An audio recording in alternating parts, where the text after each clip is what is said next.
if I'd done this on my own, chances are I would have quit, because it's like, this isn't the progress that I was after. I'm too slow. I don't know how to do this. This is frustrating. I don't want to have to pay money.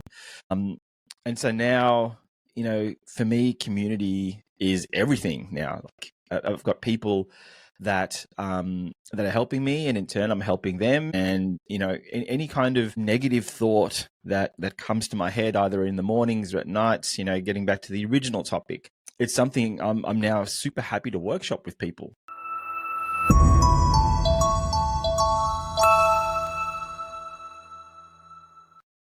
G'day, Dex. How you Hey doing? Shane, how's it going? Yeah, good, man. Good. I thought I'd like to lead today off with a particular training I was doing the other day, and it got me thinking. And what the training was about is the thought that we would like to eradicate, and this is while helping another human being, what kind of thought we would like to eradicate out of human existence while we're on the planet. Okay. Now, this was obviously, put towards coaches for people helping other people. But it also got me thinking, what kind of thoughts do we predominantly walk around with every day? Like, sometimes we may get up in the morning and we're not feeling that great. And sometimes that might be the whole energy that we carry along for the whole day. And we've got a predominant thought that kind of, displays the way we carry ourselves through that day. And if we became a bit more aware of what that was, perhaps we could change it, Okay. That's interesting. Yeah. So I guess, me, myself, we were talking about this before, throughout the day, this morning was very, very sunny and bright. And every time it's sunny, I jump out of bed and go, okay, what are we going to do today? I got up, took the dog for a walk and everything, enjoyed our time. Came back, I did some training, and a little bit later on, I found that, the mood started to change. And I'm in the country, and it's all of a sudden turned quite dark. And normally I don't get too influenced by the light and the dark, but I have noticed as of late that kind of thing has been happening. And this seems to be apparently a common thing, what they call a sundowner syndrome or something like that, something similar to that. So I thought, oh, that's interesting. But I hadn't really noticed it until I had thought about this process that I was telling you about. And so I was thinking about, what kind of energy are you carrying at the moment? What are you thinking? That kind of thing. So it was interesting. But as soon as I realized that I was able to kind of change it, because I kind of put some light onto it, and I thought, oh, isn't that interesting? But anyway, that's what I'd been thinking about. Yeah. That's an interesting one. For the longest time, I have an alarm on my phone that just gets constantly repeated. It used to be every 30 minutes. Now I think I've set it to every hour, and it basically just asks me to have awareness and to be present.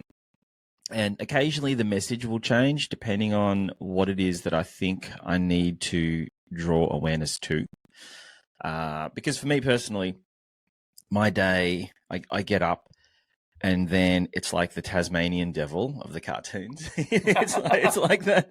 It's like that for like the whole day, and then towards the end of, say, a working hour day, it's back to normal. So what I find is, some days I'm productive and other days I'm not, but both of those days could still feel the same because everything is just all over the shop. And so the reminder for me is to do that, is to basically cast a light on what it is I'm thinking at that moment, because it could be something that I'm wasting time on. I could be watching a YouTube video, or I could be researching something that I shouldn't be because, I'm either bored or I just don't know what to work on. And so having having that reminder helps me to put a highlight on how I'm feeling at that point. And the types of thoughts that I carry with me in the morning that seem to highlight that, a lot of it focuses on discipline and to try and stay on task. There's also thoughts on clarity for me that, there's just so many things on trying to dedicate the right or enough time to the right things. I find really difficult, and a lot of the times the negative thoughts that I might have is that in the morning is that here's another day of me potentially wasting my time or wasting the day because I have so many things to do that it becomes almost debilitating in a way. And so I think to myself, I've got 12 hours or so to get as much get as much stuff done as I can. And half of the time I'm just deciding what to do.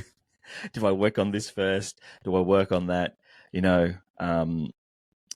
I've read lots of books on productivity, and people say things like, you should do the hardest things first. Sometimes I do that, sometimes I don't. So a lot of my own negative self-talk revolves around those sorts of things. I'm not disciplined enough. I don't have enough time. But having that reminder sort of brings it to light and say, you know what? Sure. This is a momentary lapse of concentration. Let's just bring yourself back to what it is that you're supposed to do. Yeah. Now, the reason why I used to have it every half an hour was because, as with all things on our phone, people think that having a notification on your phone is a guarantee that you'll look at it. For me, more often than not, if something comes up on my phone, I'll look at it, and even though I might register it, I might just ignore it.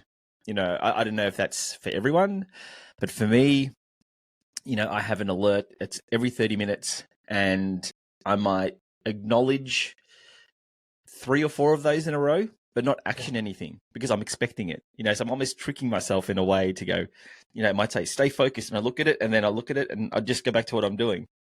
So it needs to be something that's constant, So some of those negative thoughts that I carry throughout the day are things about discipline and focus, and especially at our age, it's like I really want to make that difference. And I'm not saying this is like a last hurrah thing, but I want to really make that impact for the better half of my life, so to speak. So yeah, it's an interesting way to think about things based on what you're saying.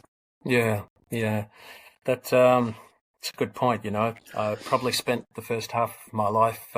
You mentioned that thing of there was a few things that you mentioned, but they all kind of come to the point of not that feeling of not being good enough. When you doubt yourself, you question yourself, all of that sort of thing. I spent probably half of my life doing that, not the first half even, but just a portion which I kind of I wouldn't change because I received a hell of a lot of growth in that time.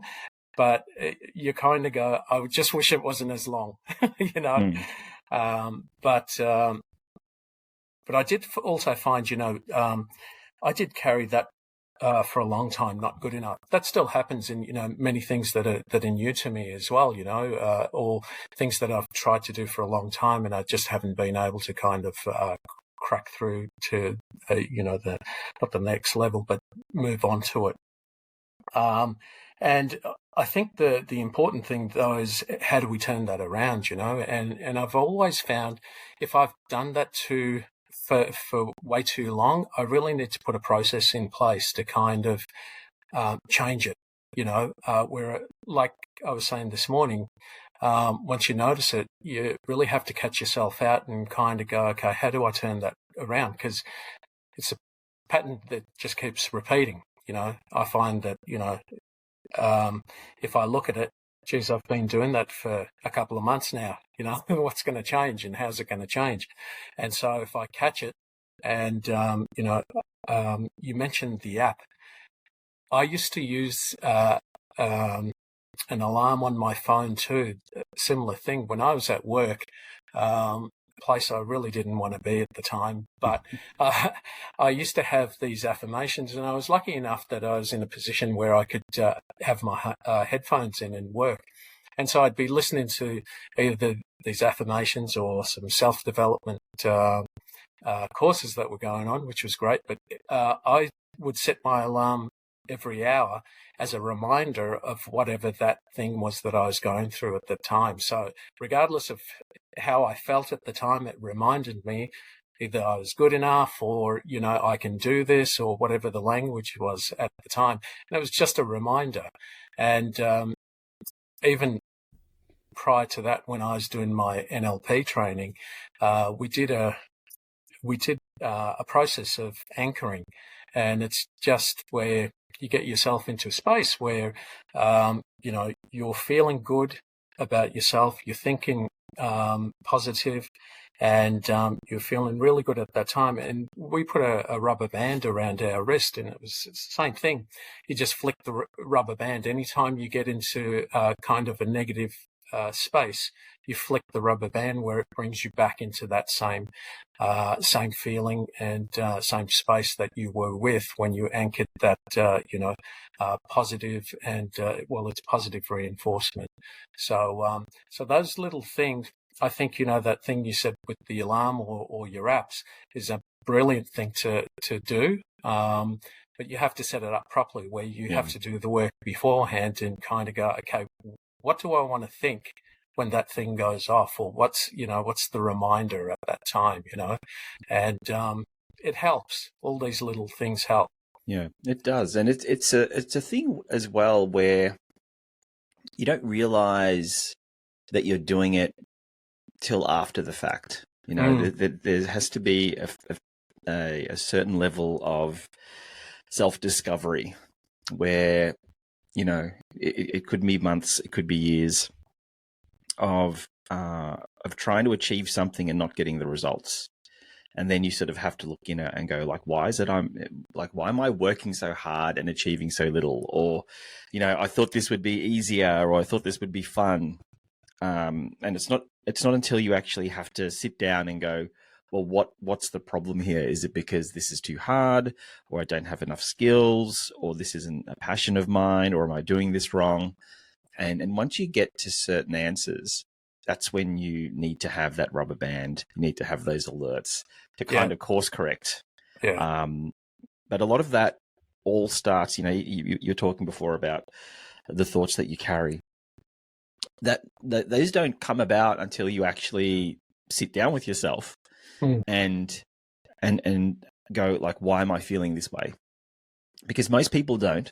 I think we've mentioned this a bunch of times. Most people just wake up, and they wake up angry, or they wake up sad, or they wake up and feel lost. And sometimes they do go down that path of self-discovery. Sometimes it's just a thought, because it might be, the 20th time in a month that they've woken up and they're not feeling so crash hot. But it's not until you get to that point of going, I'm sick of doing this, and all right, I'm going to find out why. Yeah. And based off that, then you can get to those parts of how do I fix this? How do I remind myself? How do I then turn that thought around?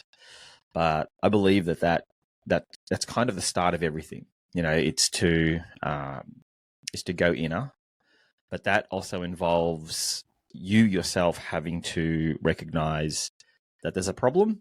Because some people think that waking up every morning and being tired and sort of angry is just normal. And they might just think that's life, because, we're not meant to wake up at 6 o'clock. Like, I get up at 4, and I'm fine. But having said that, I go to bed at like 9 o'clock, so there has to be a certain level of, I think it's frustration, or a feeling of life not being the way that people want. And I'm not saying it has to be a total disgust of their life, but it's just, what, I thought life would be a little bit easier. I thought that at this age I would be this, or I would do that. And that might be the trigger to go, okay, well, if it's that way, why isn't it like that? And ask yourself some questions, or maybe talk to other people. I think that's probably one of the first things that can help, because even if you go and try and do personal development yourself, even that in itself can be a bit difficult. But if you start to talk to other people about it and go, you know what, this morning I woke up and I was pretty angry, but I actually asked myself about this, and I kind of have some ideas. Like, what about you? Do you get up angry all the time? And I get up early and I love it because I do these sorts of things. And that starts the discussion of, personal development, self-help, maybe try this, maybe try that. I'm part of a group now as well where, we do have some pretty great tech, and people are starting to track their sleep and, what did I eat the night before? And okay, well, like it says I'm fairly stressed, that I go to bed stressed thinking about something, and, using the tech, they can start to think about their life in different ways to see if that's actually contributing to how they're sleeping, how they're waking up, how they're acting during the day. Yeah. So, those thoughts that you talk about, I think it has to be, it has to start with a lot of self-development, a lot of looking inner, but at the same time, maybe just comparing notes with friends, just having apart from talking about golf or sports or cars, just talk about life. We're 40, 50 years old. I'm waking up and I'm a little bit more tired.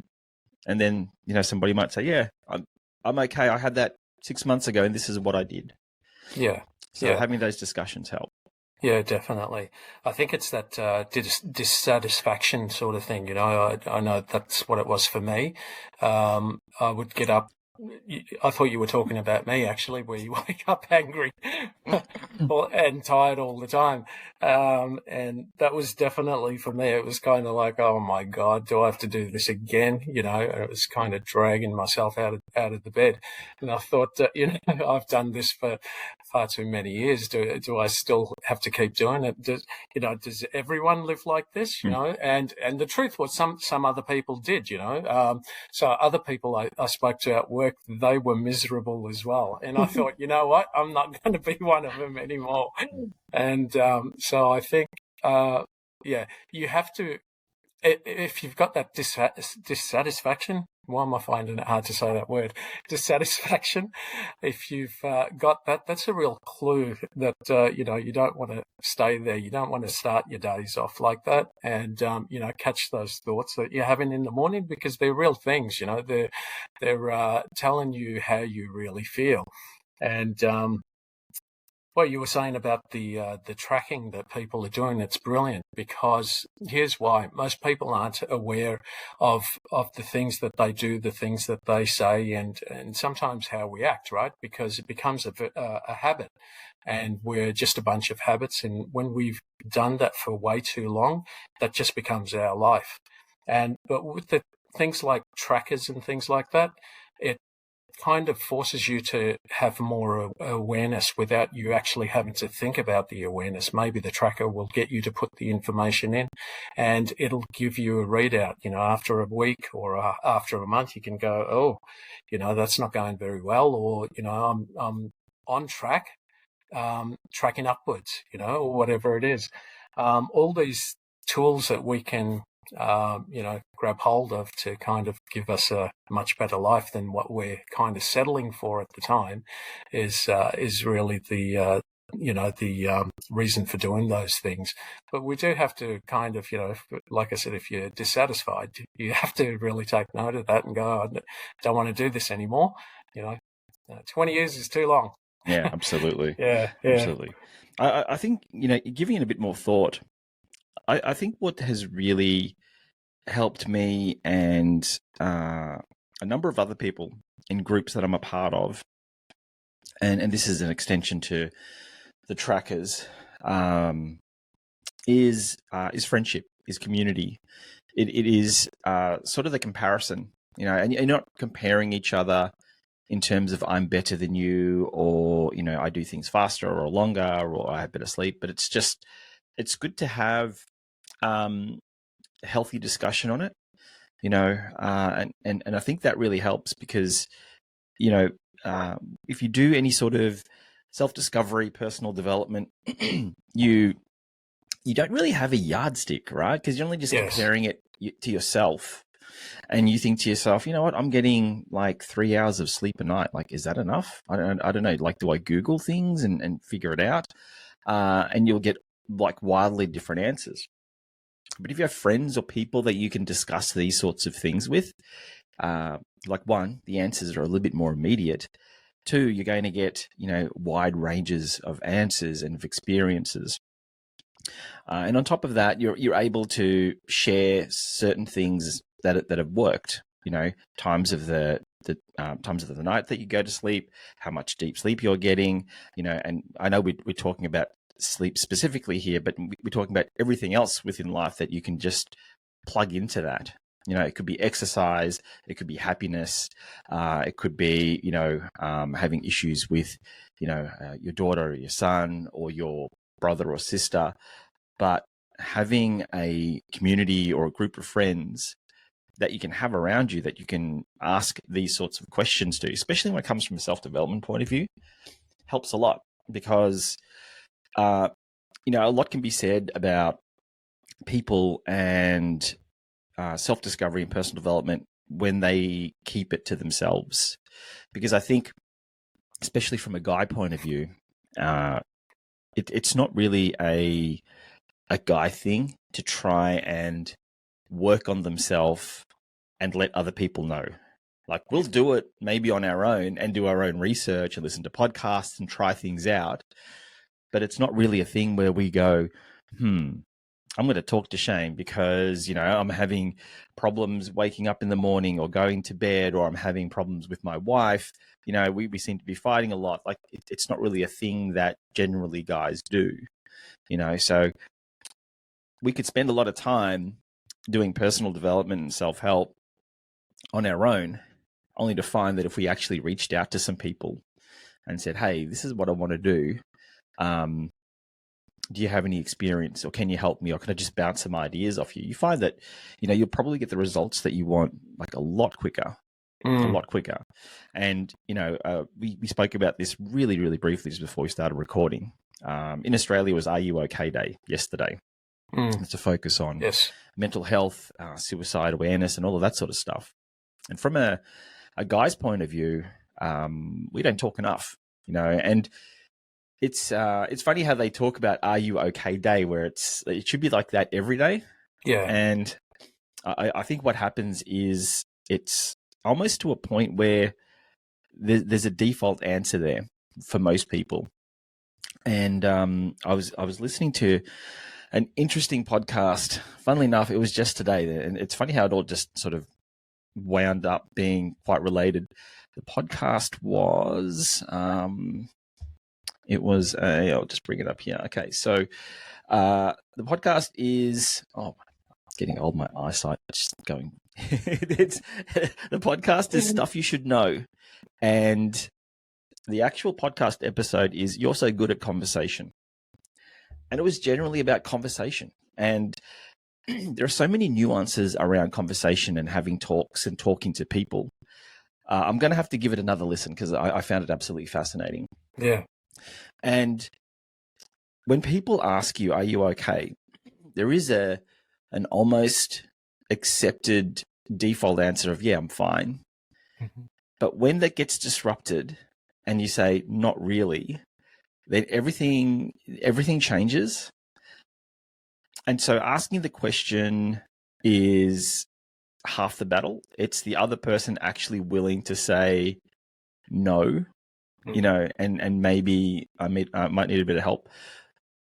Now, asking the question itself is good, but I don't know how many times, especially a guy would actually say, no, I need a bit of help. I don't know how many times I would say that. I'd like to think that it's a little bit more commonplace now. I don't know. I like to, I'd like to ask my friends just how they're doing generally. And sometimes they'll say, yeah, I'm pretty good. And then 5 minutes later of just proper conversations, I'll say, well, you know what? Not really. It's like, well, I just asked you 5 minutes ago and you said you were fine.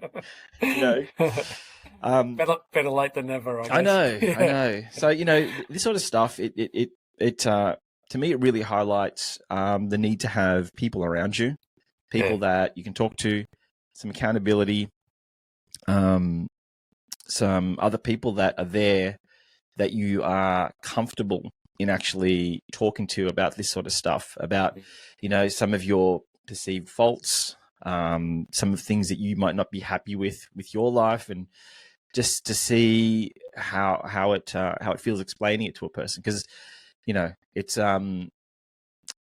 I personally, I find it easier to talk about my own faults to myself.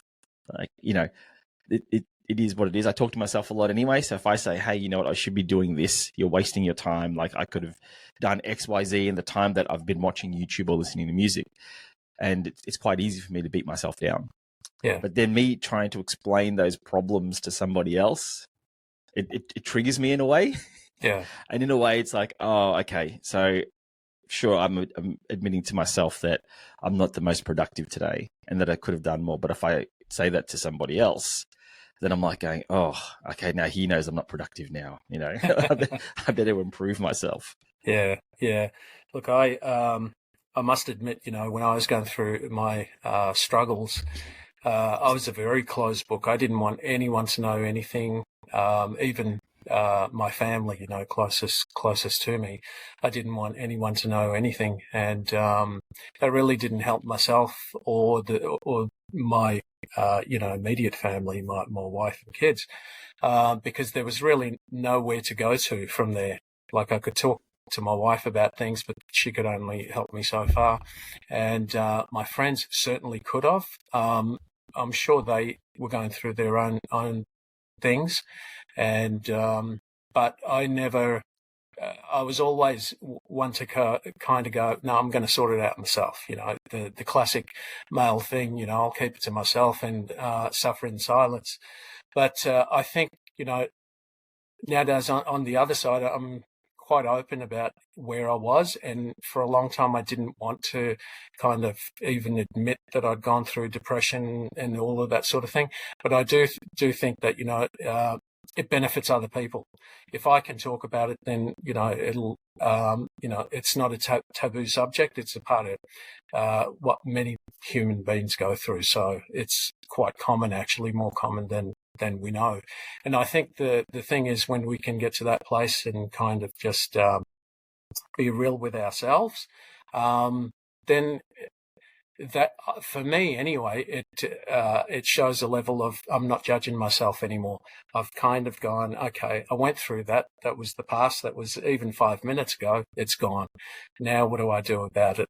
Let's we can assess this now rather than kind of just sit in it.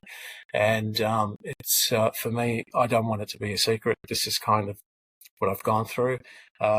Certainly there's always going to be some things you're going to keep to yourself anyway, and you don't have to be an open book about everything. But I think if you can share those problems with someone, it's, they say, a burden shared is a burden half lessened or something like that. I'm sure I screwed that up. Either that or you've just made a new one up. Yeah, that's it. Exactly. But I think, you said something about community, and I think that's a really, really important point, whether it's an online community, whether it's one that you're connected with physically, where you go and see people or whatever. There's a really, really important thing with community and getting in the right room. Like, you could stick around a whole bunch of people that that you kind of go, don't really aspire to be like them, but I'm stuck with them, and you might spend most of your time with them, and we know we become the 5 people we hang around with. So if you aspire to kind of get out of whatever you're in, you don't even have to do it physically, but in terms of where your mindset's at, if you're connected with people that are in a better place or people you can talk to, that is a fantastic thing. You need to foster that kind of community. And they always say, be in the right room. So if you're in the room that's kind of dragging you down, find the one that's going to lift you up, Yeah. It's funny. I learnt a word only, I'd probably say it was only about a month ago, and it's called an ambivert. Have you heard of what an ambivert is? I've heard it, but I can't recall what it is now. So I'll Google this while I talk. But to get the right definition, but an ambivert is an introvert that likes people. Oh, yes. Let me just bring this up. So an ambivert is a person who has a balance of extrovert and introvert features in their personality, which is weird. I don't know. I just thought it might have been one or the other, but I for the longest time. I understand that actually. Yeah, I for the longest time, and I think most males as well are more introvert at the start. And that goes with a lot of things. I think it might come down to, the stereotype of being the provider, of being the hunter gatherer, being the answer to the entire family, and so whenever there's a problem, as a male, we're like, yeah, we got this. We'll sort it out. You don't need to call the plumber to fix the tap because I'll do it myself, or I don't need to send my car to get serviced because I know what to do. So as a male, you like to think that we're quite resourceful and we can do everything. And so that really means kind of just being almost introverted in a way. And, whenever you go out, sure, the majority of males that go out with their partners, they'd rather be at home watching sports, drinking a beer, playing video games, that sort of stuff. So, learning to become more of because I always thought it was just introvert, extrovert until I heard of this word ambivert. So actually, being a bit more conscious of being around people really changed me a lot.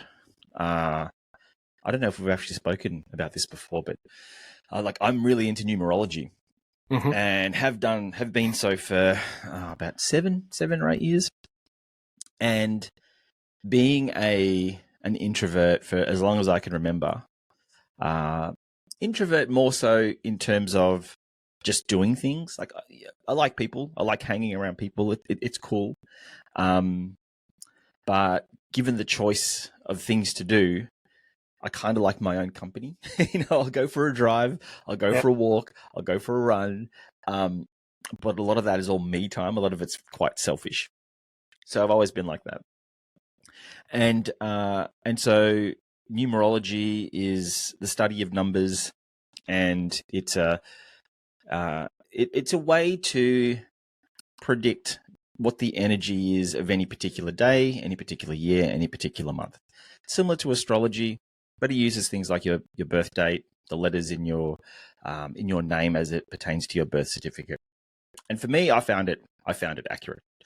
So it's up to you if you believe it or not. Works for me, so I run with it. And last year for me, it's called a personal year. So my 2024 personal year was the one, and the definition of a one personal year is it's all about me. Everything is selfish. I should make decisions based on myself, and I should keep myself happy. And I'm like, oh, one person year, that's me all over. I'm gonna love it. And it started off pretty good, and towards mid that year, I made the decision to become an employee, which is the total opposite of being a one, because I'm now going, well, I have complete control over my working life as a small business owner, but now I'm going to become an employee. So it's almost the opposite of one. I'm putting, my career in somebody else's hands. And it actually was okay for the first couple of months. Towards the 9th month, it was totally not the thing that I wanted. And subsequently, I'm no longer an employee. And that was sort of the end of last year. But what it did teach me was that what I really wanted was to basically be on my own. That the one personal year, you got tested, and at the end, it's like, you know what? That's it. You have to be on your own. You have to be your own boss, which is great. So fast forward to 2025, and it's a 2 personal year, which means that I have to work around others. And there was a specific line there that said collaboration is key and success comes through working with others, which for me is like, this is nuts. Like, no, I want to do things on my own. You know, I can do this. I can service my car. I can fix those taps. I can change that light. And I tried it at the start, and I made progress, but it was like snail's pace. It was excruciating, and it was frustrating, and it was like I should be much further than what I am now. Yeah. And so I kind of lent into it, and I said, okay, I'm gonna ask for help. And I asked a couple of people to keep me accountable. I asked a couple of more people their advice and if they could do things for me. And come mid-year, I've probably asked a dozen people to give me a hand with things. Yeah. They've all said yes, and I'm kind of now addicted to like asking people to give me help. Like, look, I'm talking to you now, right? Like this is another kind of sign of asking a person for help and to do something together. And I'm so enjoying it that it's like the progress that I've made in the past 6 months. There's no way I could have done this on my own. I probably could have, but it would probably take 5 times the amount of time. And that's if I had stuck with it. You know, if I had done this on my own, chances are I would have quit, because it's like, this isn't the progress that I was after. I'm too slow. I don't know how to do this. This is frustrating. I don't want to have to pay money. And so now, you know, for me, community is everything now. Like I've got people that are helping me, and in turn I'm helping them. And, you know, any kind of negative thought that comes to my head, either in the mornings or at nights, you know, getting back to the original topic, it's something I'm now super happy to workshop with people. You know, yeah. I could to the point where I could get up and then someone will post something in a group, and I just say, hey, I woke up pretty shitty this morning. And they're like, what happened? It's like, well, I don't know. Let me have a think about it. It's like, well, you know, last night this happened, and, you know, some things in the world are causing me to kind of stress a little bit. And they go, well, let's talk about it. Let's see if we can, you know, just put it to rest, or, you know, put your mind at ease. Yeah. And, you know, in the space of 30 to 60 minutes of waking up, you know, those negative feelings that I could potentially have brought through the day are now gone. Yeah. You know, so even though I still confess to be an introvert as such, I like the word ambivert, because I'm definitely not an extrovert. I don't know, but what we're doing now is kind of almost extroverty. So I think I'm gonna hang with the word ambivert now. 100%. Yeah. That's a great word, actually, and I do remember now where I heard that, because I'm crazy about doing all of these. What do you call them now? You do these tests for your personality tests. Yes. Sorry, yep. I got a blank, but yes, I've done it.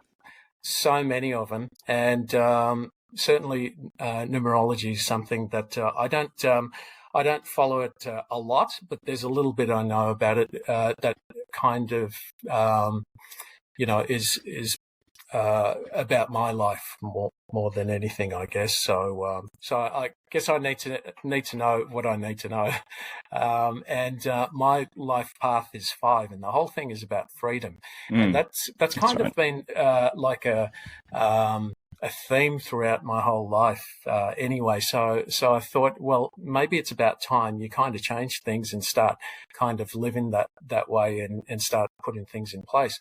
But it's not just freedom for the sake of freedom. It's freedom through discipline. So what that means is there are certain things. I can be very, very lazy, because I just love to kind of, I'll go and do that. I'm so distracted.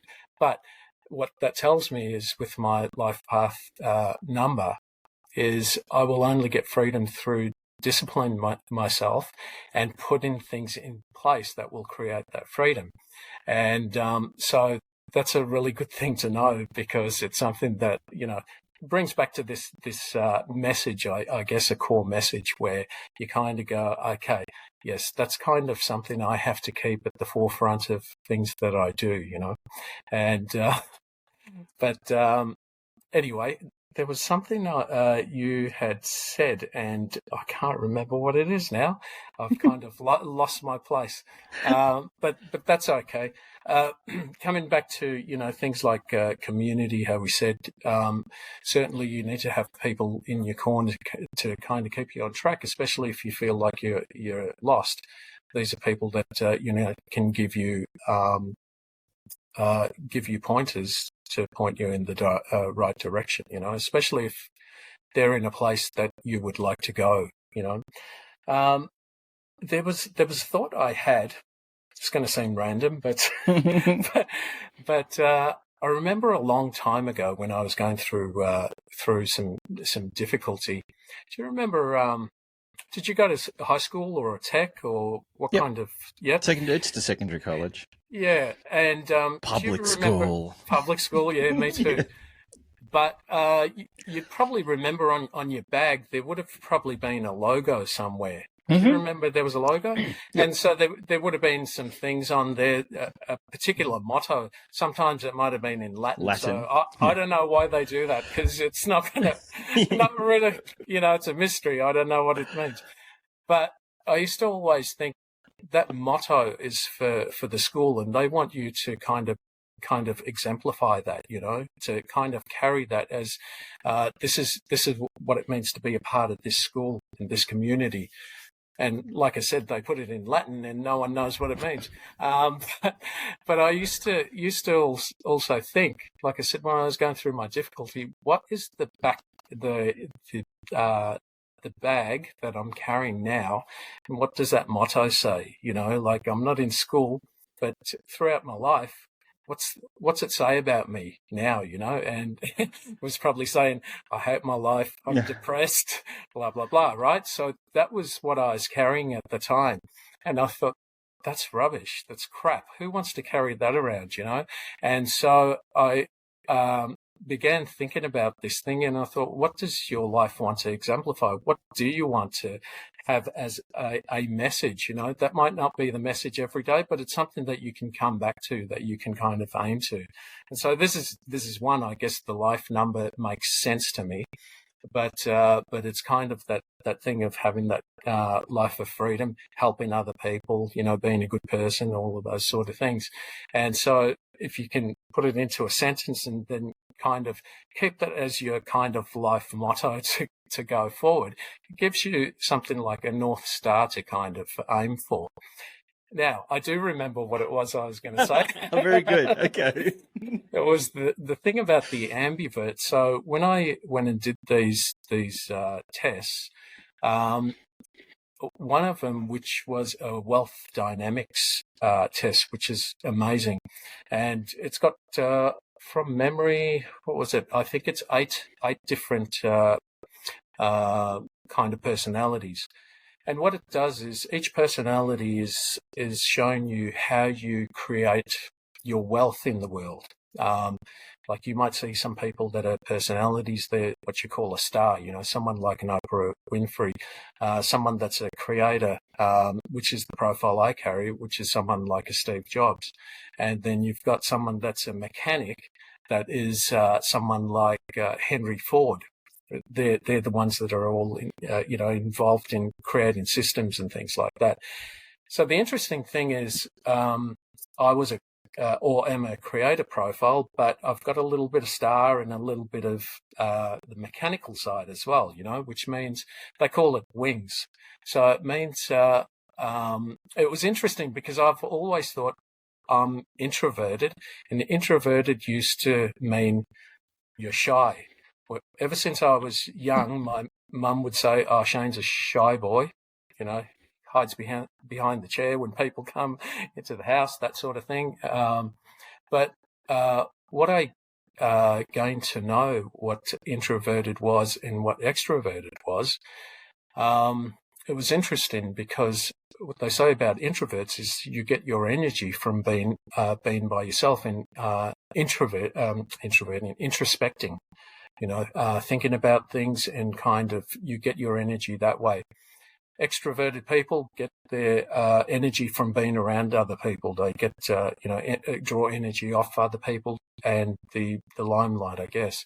And the interesting thing is when I did these profile tests, they showed me that I had just a little bit more introversion, but like 48% extrovert and 52% introvert. And I thought, isn't that interesting? Because when I was doing my sales roles, I did them, but and I enjoyed talking to people and meeting them, helping them, but I didn't enjoy the sales part of it. But the introversion part is the part about thinking about ideas and creating stuff, and meditating, all of that. And I thought that's really interesting. So those, profiling tests, they're a very interesting kind of snapshot of where you are in life. And I've taken them over time, and usually there's a underlying theme, regardless of whether you take it when you're 10 and when you're 40 or 50. There's kind of like, it doesn't change too much, and I found that really, really interesting. Yeah.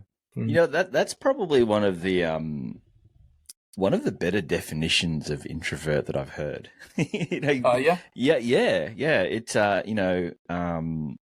being able to source, not so much being able to source, but the source of your energy is internal. Like that pretty much sums me up to a T. Like I think that I do all that sort of stuff. I do a lot of stuff that benefits me in a way that keeps me energized and excited and fun and happy. Like, my wife says to me all the time, and my kids see this all, they pick on me about this, is I like to entertain myself. I love memes and I share them when I remember, but I keep them for me, and I keep the collection for me, and I'll go through them. If I'm feeling like I need a laugh, I'll just go through them and I'll make myself laugh. Yeah. And they're like, why are you laughing at yourself? I said, I don't know. It feels good and I can do it. Like, it's fun. Yeah. Like, I don't feel compelled to share. Like, sure, I'll share the odd meme. Yeah. But more often than not, like, I do that to energize myself. Yeah. But then with that, once I am energized and once I am, in a capacity to then share, fine. I do that. But generally speaking, and to not sound selfish, but that's just how I've always been. I love people, I love my family, but if I'm needing to, if I need to pick up in some way, if I'm, say, emotionally down or physically down or spiritually down, like, I'll always default to going first. And 99.9% of the time, I can kind of get my way out of it, because that's how I've lived my life, is always been internal. Having said that, the 0.01% or 0.1%, sure, I'll need to reach out to others. But no, that definition of introvert is like, it suits me to a T. Yeah. It's funny. What you brought something up, which I've never thought. I've done so much. I've done so much, and I think you've done the same. I've done so much personal development and self-healing, and just picking on myself and just seeing what makes me tick. That I've never actually thought of having a motto. You talk about the bag. If someone said to me, if you had a school bag and it was your motto, what would you have on it? Yeah. I have no idea. I've never actually thought of that. It's funny. I think I'm made a bit more aware of this now, because I just was listening to you talk, and I've heard other people talk as well. But, and this will be a question that I reckon will stick with you for a while. I'm laughing. See, I'm laughing at myself because I know the question. I love how people have the ability to quote sayings from either their mum or their dad or their friend. Oh, my mum always said this. And so if you flip it around, I don't have a saying. Like, I want my kids to say, you know what, Dad always said this. Yeah. But I don't know what it is that I would say to them that would actually make them stick in their minds. Or maybe I already have said something. Yeah. But it's just what they've decided to remember that I always say. You know, it's funny. It's a weird thing, but that's interesting. I can't think of anything that I say with enough regularity that my kids at some point will grow up. Yeah. You know, they probably won't tell you because they probably don't even know themselves, but they might tell one of their friends, you know, just during dinner sometime, you know what, my dad used to always say this. Yeah. And it's like, whatever this is what I preach unknowingly, you know, without me saying to them, hey kids, listen, this is what you should remember. Yeah. But yeah, having done all of this kind of self work, there's not one thing that I could say is what I would write, because I know there's so many things that I need to work on about myself. You know, there's not one covering statement. Yeah. Actually, if there is, it would probably be something about, actually, you know what? It would almost be something like, don't worry, be happy. Like that would probably be the one thing that I could be like, yeah, I could live with that. Yeah. Because everything for me revolves around happiness and fun. Yeah. I haven't taken as many personality tests as you. I have taken some, and I took one recently in a coaching course. Yeah. And the things that I valued the most were basically fun. It was like fun and learning and enjoyment, and everything for me kind of revolved around that. You know, as long as whatever it was led to that outcome. Yeah. It wasn't something specific. You know, it wasn't like, oh, I had to drive a car in the hills and that equals fun. Like I could find fun just journaling or meditating. I could find that fun. I find running fun, which most people don't, but just certain things that, you know, lead me to be like, I'm enjoying that and it makes me happy.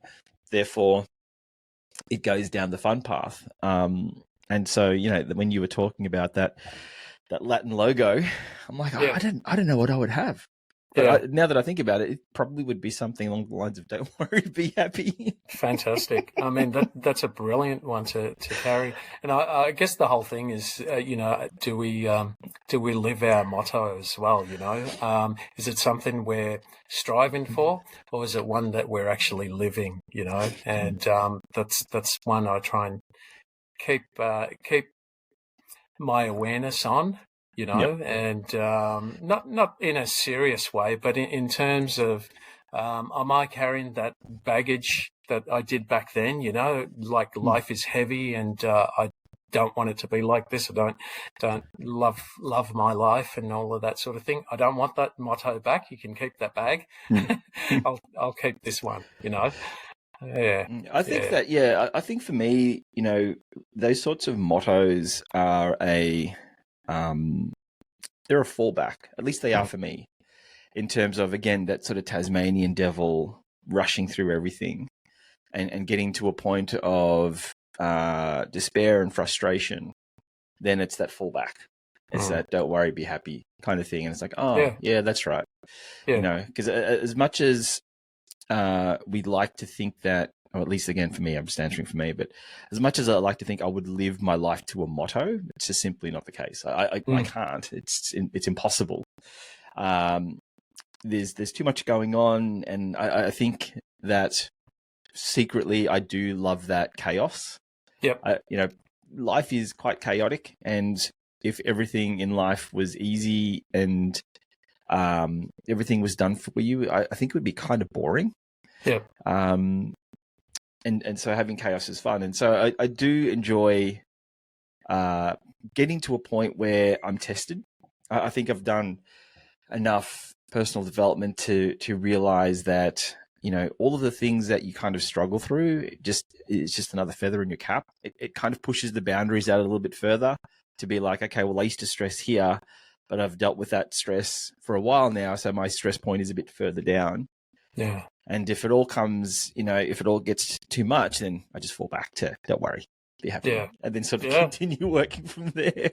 Well, like you said, you find fun in the chaos anyway, so that's the thing, it's not like we don't go through difficulty, we don't go through struggles and all of that sort of thing, but do we live there? And that's what I mean. Like, when I was going through my dark time, that's where I lived. And so so even though I might have enjoyed some times, loved doing this, and it was brief. So the whole idea was to flip that on its head. So you don't spend much time in the dark times, and you spend most of your time, living from, like you find the fun in things. So it seems like really that is the theme that you carry, I would say. Yeah. Yeah. Well, in hindsight, I hope that's what my kids think of me. Maybe. I think the interesting thing, you haven't asked them, I guess. And, no, I haven't. Yeah. I haven't. The thing is, my kids are quite a bit older than yours, and I don't even need to ask them. They rib me all the time, and I go, "Oh my God, you're kidding!" This is something I might have said 20 or 30 years ago, and well, not 30 years ago, about 25 years ago. But they still carry those little sayings or something. Yeah, I don't know all of them, but I know back. Long time ago, my thing used to be after work, I'd go and get a frozen Slurpee. Okay. That was my thing every day. And so anytime we go out somewhere, they go, "Dad, you want a Slurpee?" You want a frozen? Because I used to just call it a frozen. And so they'd say, "You want a frozen, Dad?" And I go, "Yeah, right." Yeah, it's funny. It's one of those things where when we have our time again, if we had known this sort of information about our kids when, as parents, I wonder if we would have conducted ourselves differently. Like I think we know as parents that whatever we do in their presence is going to mold them in a particular way. Yeah. And you can even tell that to parents whose kids are days old. They'll understand it. But whether or not they choose to practice it or even have the capacity to practice it because everything is happening all at once. Yes. 100%. Yeah. I think, by the time we're 20 or in our early 30s having kids, by that time we're still young ourselves. We're still working stuff out, and so I didn't even know about self-development, didn't know anything about psychology by then, knew nothing. I was in my early 30s, I was a pretty ignorant person. I only knew what I knew. And so in the last, 20 odd years, I've learnt a lot. And certainly I would try to apply it differently. I think if we were taught these kind of things when we were at school, that would be the optimum time to know these things, because by the time we get into adulthood, already we've got a different framework to work from, whereas we don't, and our parents didn't. Yeah. So as we go on, I guess we do the best we can. Our kids know a little bit better than what we did, and as it goes on, I guess. But I would love to see a future where this was done at school, in some capacity. I don't know if we get started about school. That's another podcast. Oh, I know. That could be the next one. We might have to do it on a different channel because, might not be so nice. Yeah. Anyway, Shane, we're about to tick over the hour mark, so I think we should wrap this up. Is there anything else you wanted to say before we close? I think we've said pretty much all there is to say about this subject. Yeah, but I would say, this all still comes back to awareness, and the whole idea of this is what kind of sentence, what kind of phrase am I carrying today? Am I in a negative state, a good state? Try and turn that around. Perfect. That's really what we want to say. Awesome. Thanks, Shane. And from me, don't worry, be happy. Awesome. Thanks, Dex. Thanks.